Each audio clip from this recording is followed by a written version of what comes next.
Howdy, lieutenants and economists. The most volatile, evil, disgusting things on the planet, humans.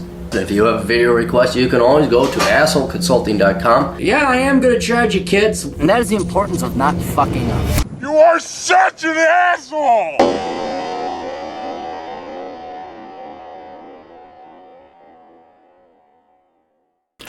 Hey, Clarey, can you do a Clarey test video on Andrei Sakharov and Roman Abramovich? Oh, okay, never heard of these guys. Let's look, let's go here. What was the guys? Who do you want? God damn it, fucking Windows. Andrei Sakharov. Andrei Sakharov. Andrei Sakharov. Is he still alive?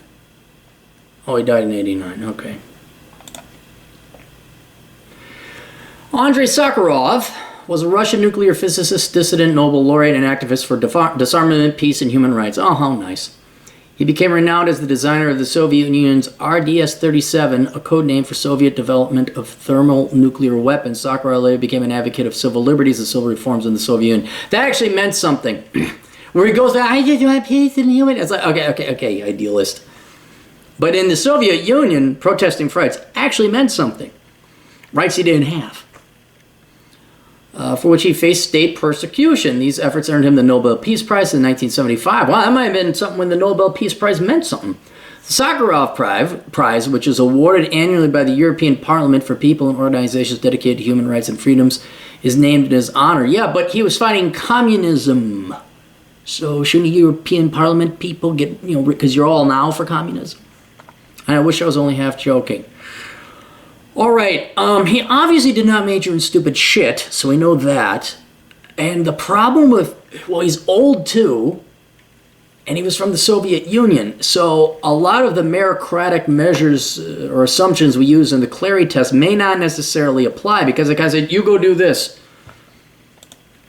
No, it's education and career. What's his young? Born 1921.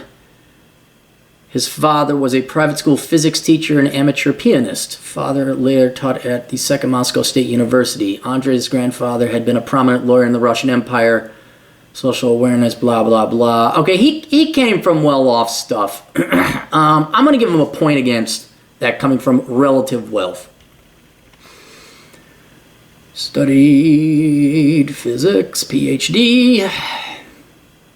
Then he developed nuclear weapons. That's a real job. Magneto-implosive generators. I should have gone into physics. This looks so much more interesting. And they turned to activism. Sakharov became concerned about the moral and political implications of his work against nuclear proliferation. Nominated fool. I'm just going through it. Then it goes into his politics and activism. He wrote an essay next 12 years until his exile. Open dissident. He stood vigil outside closed courtrooms, wrote appeals on behalf. See, here's the problem. He was actually protesting something that was good and protesting against something that was evil. But then he stood vigil outside closed courtrooms. It's like, really? You're that type of activist? Why don't you go spy for the United States? Why don't you do that? Why don't you defect?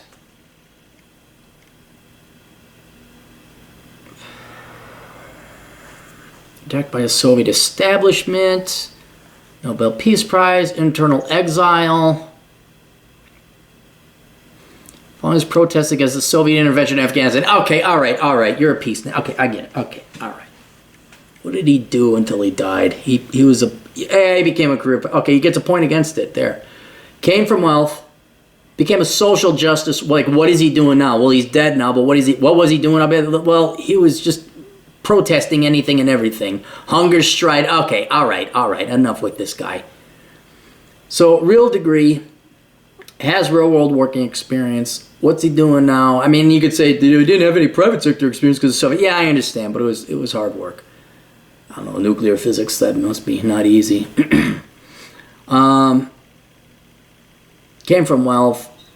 Was a proto-social justice warrior until he died. You get 2 points. Would I like to have a beer with them? No, I wouldn't. I'm impressed with the physics. I really am. But, you know, whether you're a nuclear physics genius or some idiot liberal arts doctorate, if you got a boner for protesting anything and everything because you're going to make the world great and you think fuck, I don't want to hear it from you. I wouldn't want to ever. Should he run for office? No, he shouldn't have. No, he shouldn't have. So there we go. And then Roman Abramovich.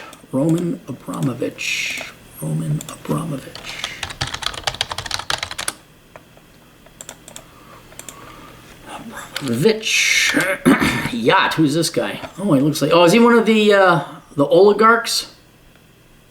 Oh, I remember this guy. Yeah, he owns one of the football teams.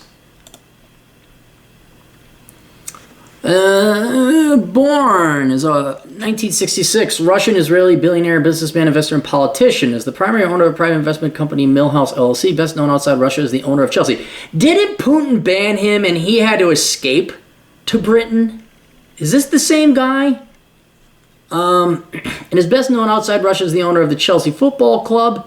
He was formerly governor of Chukotka Autonomous Okrug from 2008. Is that a country? Not a country. Oh, okay, it is. That's the part that touches where the Bering Strait is. Wow, only 50,000 people live in that area. Impact crater. Okay, so he was a politician. Net worth 12.9 billion. Richest person in Israel. 11th in Russia, 140th in the world. Donations, he built more than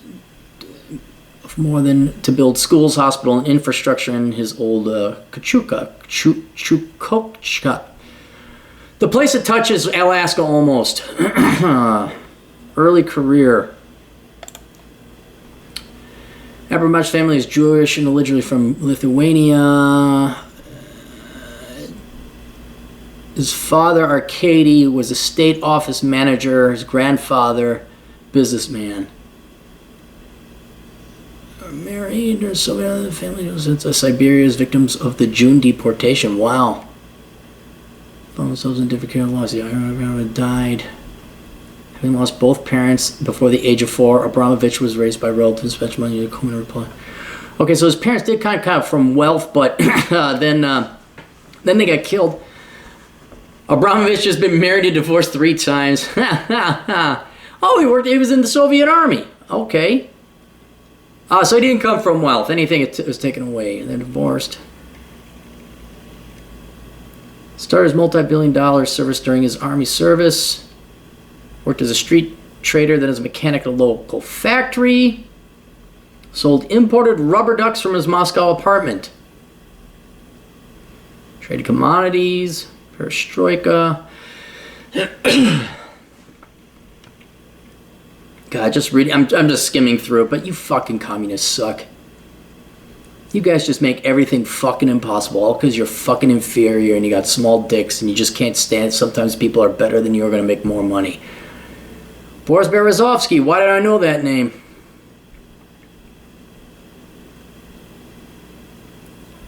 Close to Boris Yeltsin.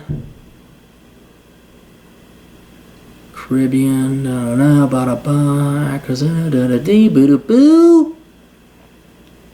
Vladimir Putin. No, this wasn't the guy that got kicked out. Okay, so he's got connections. Political career. Governor. Resignation.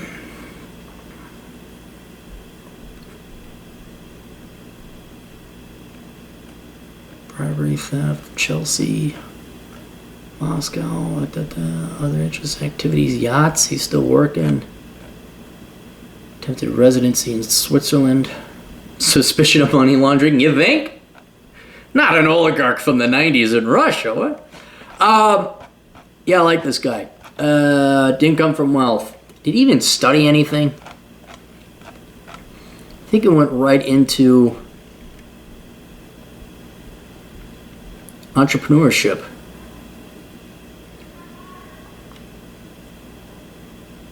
He was selling ducks. So didn't major in stupid shit, didn't come from wealth, has nothing but, well, he got a little bit of public. Yeah, he gets a 0. Perfect score. Would I have a beer with him? Hell yes. Should he run for office? Absolutely hell yes. But I think he makes too much damn money, and why the fuck would you run for office if you're making too much damn money and having too much damn fun? So there you go. Questions, answers, assholeconsulting.com. Links down below. See you guys later. Toodles.